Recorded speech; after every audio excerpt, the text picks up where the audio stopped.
So why isn't BGC considered the real Philippines? It's surrounded by Taguig, which is certainly the real Philippines, and BGC is Metro Manila, right? Well, everybody says, you know, you only stay in BGC, you're in your little bubble, you're not in the real Philippines, yada, yada, yada. And to some extent, I do agree. In BGC, you're not exposed to the poverty of the Philippines. You're not exposed to beggars. You don't have street food around. There's no jeeps in the actual inside of BGC. No tricycles. Basically no crime.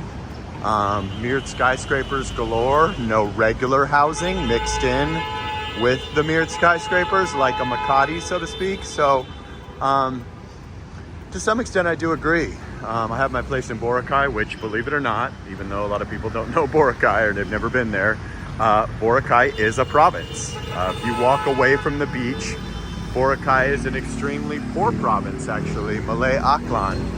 But, you know, on the beach, it feels like BGC on the beach, right? But it's not. It is a relatively less fortunate province. Here, you got to go to Taguig. You got to go to the outskirts. You got to walk down that alley over by SMRA in between Tryon Towers and SMRA and Market and all that in order to get to the real Philippines. You got to walk to the back of Park West and see the houses with the clothes drying outside and stuff. That's the real Philippines. You know, I like both. I like the little bubble that is BGC, especially on your initial transition into BGC. But, you know, I enjoy the province. I enjoy Bohol. I enjoy the back streets of Boracay. I enjoy Siargao. These are real deal provinces, you know. For the most part, there's no like Starbucks, there's no fancy grocery store, there's brownouts all the time, there's the beautiful clean air. It's just a totally different world. This is basically America, but better in the Philippines. This is just the perfect place to make your transition. Once you've lived here for a while, can you move to your girl's province? Can you move to that clean air? Can you get that place for $200-300 a month, you know, by a beach or on a beach or surrounded by greenery and all that? Sure. If you can handle, you know, having limited food choices or not having such a great hospital like St. Luke's or something, by all means, knock yourself out. But this is where I suggest you have your landing pad, whether that be for 30 days or 6 months or a year or, you know, the rest of your life, whatever you want to do. A lot of older guys like to just be here. They got, you know, $3,000 a month, $5,000 a month coming in. They want to be by St. Luke's Hospital. They don't want to be airlifted out of the province or, you know, God forbid, have subpar medical care if something happens. St. Luke's is the best hospital in the Philippines. So it makes a lot of sense. It depends on you and what your goal is. What is your age? Do you want to date a fancy elite Filipina, or do you want to date a province girl and support her more than likely? That just depends on you. Like, what are you into? How much money do you have? Do you think it's a man's job to support a woman from top to bottom and possibly support the family? Or are you looking for a career woman BGC boss babe? Everyone's looking for different things and has different ideas of what their value is and what their budget is and what type of girls that they like. You know, do you like province girls or do you like city girls? BGC is probably the best place to find a career girl that makes a really good salary. Now, is there women that are struggling, you know, that are from Taguig or from surrounding areas that'll contact you on the dating sites? Definitely. Quezon City, Pasay, girls that live in Taguig. But if you meet a girl that lives or works in BGC, she's probably going to have to want you. She's not just going to need you. So it totally depends, but I always steer like younger guys or guys that have done well in the States here, because you can meet, you know, a doctor, a lawyer, or something like that. You can meet a girl that works for an American company or a girl that makes, you know, a fortune by Philippine standards, and, you know, you can have a good life with her if that's something that you want. But it totally depends on you. But is BGC the real Philippines? Yes, it is. But in a way, when you come here for 30 days, a lot of guys get stuck here. They meet a girl here. You got to see a Boracay. You got to see a Siargao. You got to see a Bohol. You got to see a Tondo even. You got to see the real Philippines, because that's the part of the package deal. You know, this isn't just all perfect and perfection and squeaky clean power wash streets. There's beggars, there's poverty, there's war-torn looking buildings, there's, You know, everything's not all perfect and buttoned up like here where it's just a glass Starbucks on every corner. So, you know, it totally depends on you and what you want, but you must go outside the perimeters and safety of this and experience what is truly the Philippines. Like I said, the air is much cleaner in the province. The beaches, the white sand, blue water. You can't leave the Philippines after just seeing BGC. A couple of guys I know did it because they met the love of their life, and I respect that. But you got to see a white sand beach with blue water. You got to breathe that clean province air.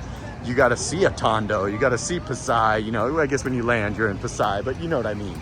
You got to see the other areas of Manila and get the real idea of what it really is and what it really isn't.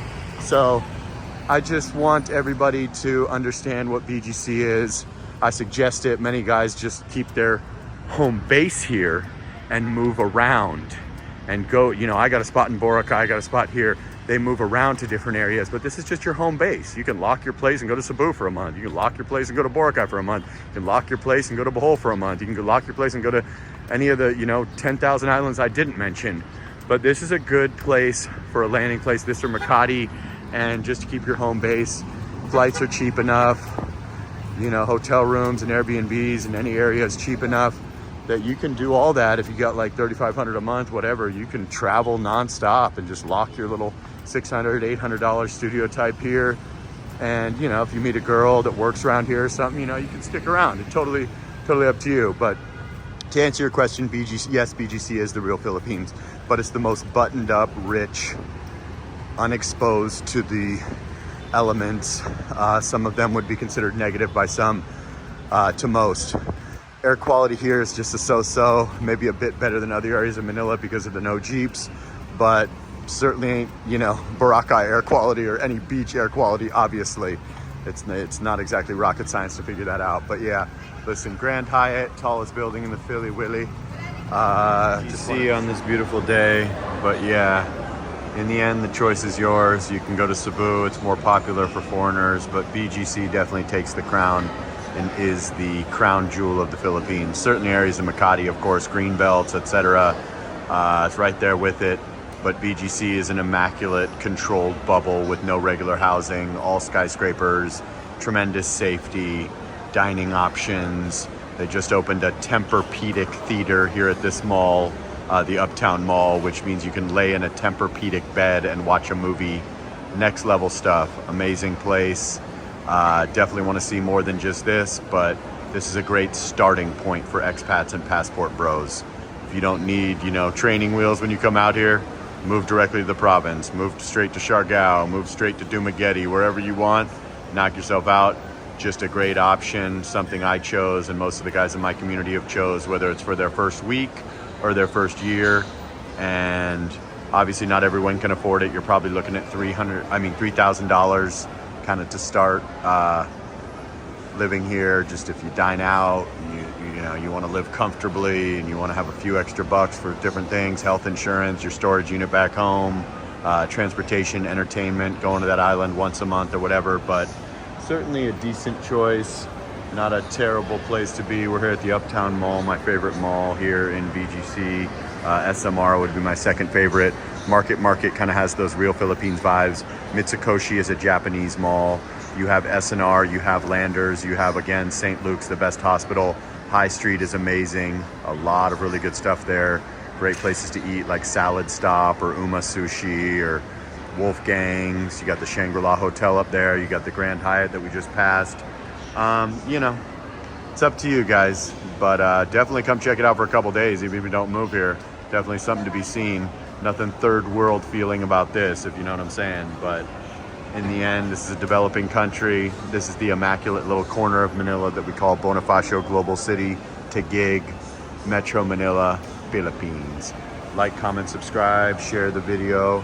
And here's the fake Apple store beyond the box. It's got real iPhones, obviously. I just mean it's not a legitimate branded Apple store. And, you know, this is a decent little mall here. Digital Walker, Tempur-Pedic movie theater over there, Otterbox Place, Vape Place. Definitely a good spot if you got the money for it and you like that city life. All right, guys, sana all.